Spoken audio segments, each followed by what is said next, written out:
Very good afternoon all of you. आज हम आप लोग को बताने वाले हैं कि अवलोकन क्या है, ऑब्जर्वेशन क्या है। तो इससे पहले हमने बता चुकी थी कि अवलोकन का अर्थ बता चुकी थी। तो अवलोकन में हमने कहा था कि अवलोकन का अर्थ है कि सीधा जाके हम उसका निरीक्षण करते हैं, परीक्षण करते हैं, उसको हम अपने ज्ञानेंद्रियों से प्राप्त करते हैं कि उसका क्या कारण था। ये सारी चीज़ों को हम जाके खुद अवलोकित करते हैं। तो जब वो जानकारी हमको प्राप्त हो जाता है तब हम उसको कहते हैं अवलोकन। तो अवलोकन के कुछ प्रकार है, उसकी मैं आज जानकारी देना चाहती हूँ। तो अवलोकन का प्रकार है वो है, पहला है प्रतिभागी अवलोकन, दूसरा है अप्रतिभागी अवलोकन, तीसरा है प्रत्यक्ष अवलोकन और चौथा है अप्रत्यक्ष अवलोकन और पांचवा है नियंत्रित अवलोकन और छठा है अनियंत्रित अवलोकन।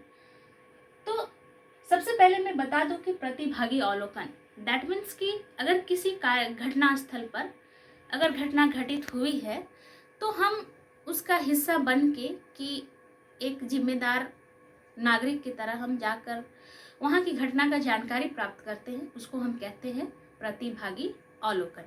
उसके बाद नेक्स्ट है कि अप्रतिभागी अवलोकन।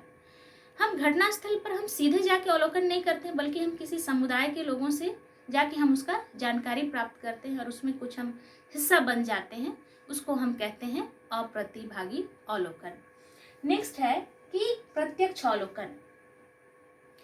जब हम किसी घटना के लिए की जानकारी अगर हमको प्राप्त करना रहता है तो हम उस घटना स्थल पर हम सीधे जाते हैं और वहाँ के लोगों से संपर्क करते हैं कि घटना का क्या कारण था, तब हम उसको कह सकते हैं प्रत्यक्ष अवलोकन।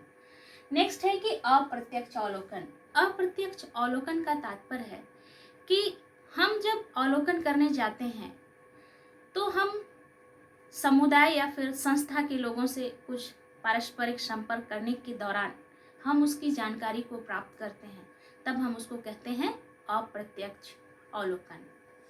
नेक्स्ट है कि नियंत्रित अवलोकन। जब किसी घटना को जब हम जान जाते हैं कि वहाँ घटना घटित हुई है और हमको उस घटना का जानकारी प्राप्त करना है तो हम उस पर नियंत्रित रखते हुए हम जाके वहाँ पर अवलोकन करते हैं। किसी भीड़ भाड़ वाले जगह में घटना घटित होती है तो एक एग्जाम्पल है कि अगर कहीं पर रास्ते में सड़क दुर्घटना हो जाती, लोगों की वहाँ भीड़ लग जाती है, तो हम उस घटना को जानकारी प्राप्त करने के लिए सबसे पहले हम भीड़ को हटाते हैं और वहाँ पर कंट्रोल रख के हम उसका अवलोकन करते हैं, तो हम उसको कह सकते हैं नियंत्रित अवलोकन।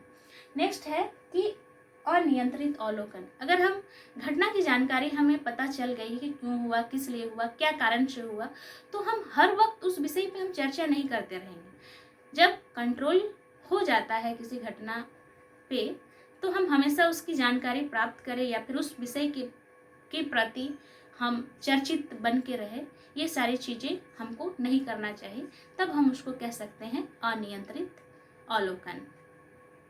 उसके बाद नेक्स्ट है कि अवलोकन के उपकरण। अवलोकन के दो उपकरण हैं, पहला है अवलोकन गाइड और दूसरा है चेकलिस्ट। तो अवलोकन गाइड का तात्पर्य है कि जब घटना घटती है तो क्यों घटित हुई उसके बारे में जानकारी देने वाला को कहा जाता है अवलोकन गाइड। दैट मीन्स कि जैसे अगर हमारे राज्यों में ही अगर इतनी सारी घटनाएं घटित होती है तो हर जिले का प्रशासन का ये काम रहता है कि क्यों घटित हुई, किस लिए हुआ, तो उन सारी घटनाओं की जानकारी जो है कि उन तक पहुंचाया जाता है किसी एक व्यक्ति के माध्यम से, तब हम उसको कहते हैं कि अवलोकन का गाइड। या फिर हम जब रिसर्च करते हैं, रिसर्च की समस्याओं को अगर हमको जानना रहता है और उसकी जानकारी अगर हमको प्राप्त करना रहता है तो मेरा एक गाइड होता है जो कि हमको कैसे करना है, उसको हमको कैसे आगे बढ़ाना है, ये सारी चीज़ों की जानकारी देता है, तब हम उसको हम कहते हैं अवलोकन गाइड। नेक्स्ट है कि चेकलिस्ट।